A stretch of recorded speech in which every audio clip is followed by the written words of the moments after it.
अस्सलाम वालेकुम दोस्तों, क्या हाल चाल है जी। पिछली वीडियो में हमने डिस्कस किया था कि शॉर्ट सर्किट कहाँ से आता है और कैसे ये ठीक होता है, क्यों आता है और इसका मसला हम कैसे हल कर सकता है और शॉर्ट सर्किट का सेक्शन काम कैसे करता है।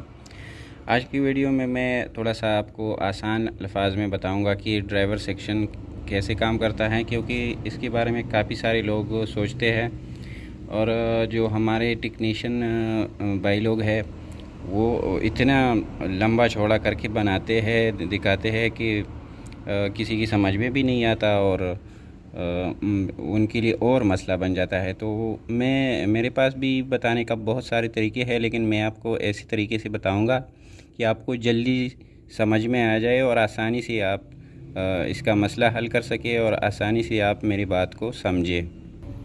हर सर्किट में 4 टीएलपी लगी हुई होती है और आईजीबीटी भी 4 काम करती है, चाहे हम 8 लगाए या 4 लगाए। अगर हम 8 लगाते हैं तो दो एक साथ काम करती है, यानी एक की जगह हम 2 लगाते हैं, डबल करके लगाते हैं। एक को डबल कर दे, दूसरे को डबल करे, डबल डबल लगा के तो 8 बन जाती है। जो ज़्यादा एक्सपर्ट लोग हैं उसको तो जल्दी से समझ में आ जाते हैं, लेकिन जो न्यू लोग हैं अक्सर इसको ज़्यादा इसका काम नहीं किया हुआ जिन लोगों ने, और वो ये सर्किट को देखता है तो वो कहते हैं यार ये रेजिस्टेंस लगी हुई है और ये पता नहीं ये कौन सा रेजिस्टेंस किस काम के लिए लगा हुआ है। तो आज की वीडियो में ये थोड़ा सा आपको बताऊंगा आसान अल्फाज में। देखिए, ये पॉजिटिव का हाई साइड का बाइसिंग है, तो ये इस रेजिस्टेंस से आता है और ये 3 रेजिस्टेंस लगी हुई है, तो जाके डायरेक्टली इसकी पिन नंबर 1 यानी गेट के साथ कनेक्ट है। इसका मैंने ये थोड़ा सा आपकी आसानी के लिए ये बनाया है। इस तरह काम करता है, ये बिल्कुल इजी है, इसमें कोई टेंशन और लंबी चौड़ी कहानी नहीं है। ये टीएलपी का पिन नंबर 6 और 7 एक साथ जुड़ी हुई है और सीधा जाके गेट के साथ लगी हुई है।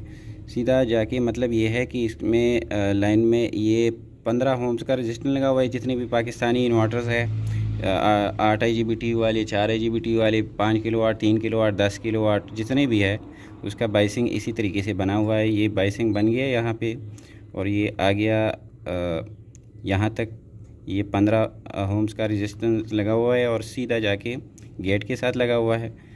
इसके साथ नेगेटिव को बराह रास्त जाने के, यहाँ गेट को पहुंचाने के लिए एक 4148 का डाइवर्ड और एक 1 ओम्स का रेजिस्टेंस लगा के, इस 1 ओम्स का रेजिस्टेंस का कोई काम नहीं है, फिर भी आप इस हर सर्किट में जगह बना हुआ होता है और यहाँ पे लिखा हुआ होता है 5R6 यानी 5.6 होम्स रेजिस्टेंस।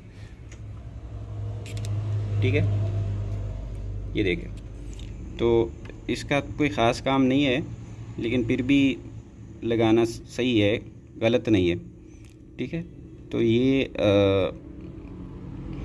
इसका IGBT। अच्छा, कुछ लोग कहते हैं कि इसको अगर हम डबल 8 IGBT लगाते हैं तो एक का बाइसिंग एक जैसा आता है, दूसरे का दूसरी तरह का आता है। तो ये बात बिल्कुल सही नहीं है, क्योंकि ये एक ही बाइसिंग है 2 IGBT के लिए, तो ये एक दूसरे से कम या ज़्यादा हो ही नहीं सकता, क्योंकि ये एक ही है, 2 नहीं है अलग अलग।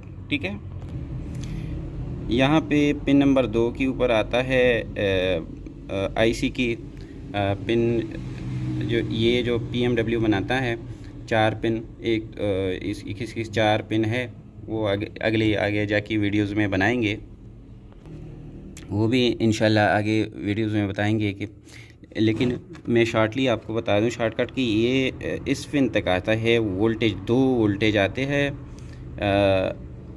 IC की पिन नंबर से। वो कौन सी पिन है वो भी डिस्कस करेंगे। तो ये IC की पिन नंबर से, ये पिन नंबर 2 के ऊपर वोल्ट आते हैं, 2 वोल्ट आते हैं। जब हम TLP नहीं लगाते उस टाइम 2 वोल्ट आते हैं, और जब हम TLP को लगा देते हैं तो 0 पॉइंट यानी 0.50 इतने कम वोल्ट आते हैं, 50, 47, 45 इतने, 47, 45 इतने वोल्ट आ जाते हैं इसके ऊपर। और ये पिन नंबर 8 के ऊपर जो है वो ये सप्लाई की डायरेक्ट वोल्ट आते हैं।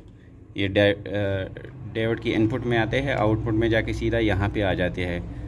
तो ये इसी तरीके से आप मल्टीमीटर के साथ आप अगर चेक करना चाहते हैं तो यही वोल्टेज चेक करें। उसके बाद हाई साइड वाले जो TLP है, इस साइड वाला और ये साइड वाला, इसमें कैपेसिटर का बहुत ज़्यादा रोल है।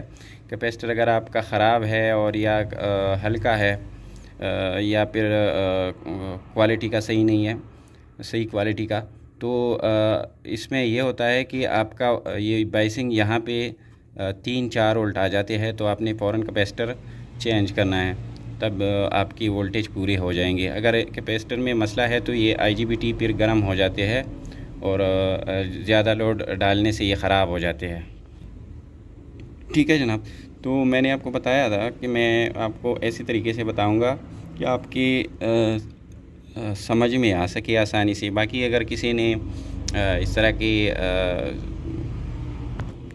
और कोई सवाल पूछनी है, बहुत सारे सवाल तो वैसे भी आते हैं मेरे पास, लेकिन अगर किसी ने और भी कुछ पूछना है तो मेरा व्हाट्सअप नंबर डिस्प्ले के ऊपर दिख रहा है, आप वॉइस करके कोई भी सवाल पूछ सकते हैं। ठीक है जी, तो ये सारी चीज़ें इंशाल्लाह एक एक करके डिस्कस करेंगे और आपके सारे मसले हल करेंगे जितने भी सवाल आपके मेरे पास आते हैं। ठीक है जनाब, मिलते हैं अगली वीडियो में इंशाल्लाह। अल्लाह हाफ़िज़।